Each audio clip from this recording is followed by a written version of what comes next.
Welcome back. Mahanadu కేవలం party కార్యక్రమం కాదని టీడీపీ బలం క్రమశిక్షణకు ప్రతీక అని అన్నారు మంత్రి కొలుసు పార్థసారథి అన్నారు. ఇంధన పొదుపులో భాగంగా ఎన్టీఆర్ భవన్ నుంచి మహానాడు ప్రత్యక్ష ప్రసారాలు ఉంటాయని చెప్పారు. ఈసారి స్త్రీ శక్తి ప్రధాన దీప్గా మహానాడు 2026 ఉంటుందని వెల్లడించారు. రాష్ట్రంలో అభివృద్ధిని సంక్షేమ పథకాలను వైసీపీ అడ్డుకుంటోందని ప్రజలు క్షమించరని అన్నారు. ఇక భారీ పెట్టుబడులు పరిశ్రమల స్థాపన ద్వారా యువతకు ఉపాధి కల్పించడమే కూటమి ప్రభుత్వ లక్ష్యమని పేర్కొన్నారు. రాష్ట్ర ఆర్థిక వ్యవస్థ బలోపేతానికి పారదర్శక పాలనకు కూటమి ప్రభుత్వం కట్టుబడి ఉందని వెల్లడించారు.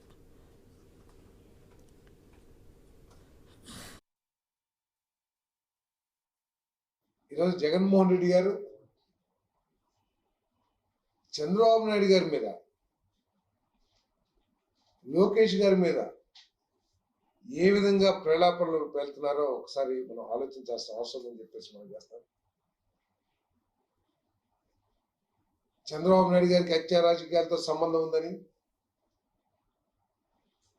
వారే కొన్ని సంఘటనలు చేపించారనే భావన కలిగించడానికి ఏ విధంగా ప్రయత్నం చేస్తారో కూడా చూస్తే చాలా బాధాకరంగా ఉందని చెప్పేసి మనం చేస్తాం.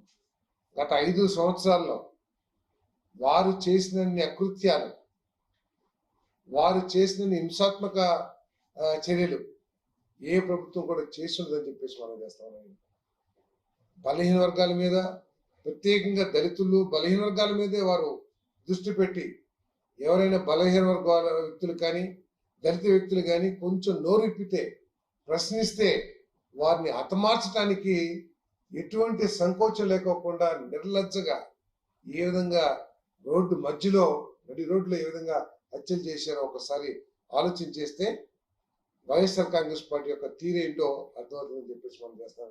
చంద్రయ్య గారు కానివ్వండి, డాక్టర్ సుధాకర్ గారు కానివ్వండి, అంత ఒక పార్లమెంట్ సభ్యుని కూడా మరి ఏ విధంగా మ్యాన్ హ్యాండిల్ చేసి ఆఖరికి ప్రాణం పోయే పరిస్థితికి తీసుకొచ్చారో ఆలోచిస్తే అసలు ఇటువంటి చర్యలు ఒక రాజకీయ పార్టీ ప్రజాస్వామ్య ప్రభుత్వం చేయగలదా అని చెప్పేసి ఆలోచించే పరిస్థితి అని చెప్పేసి మనం చేస్తాం.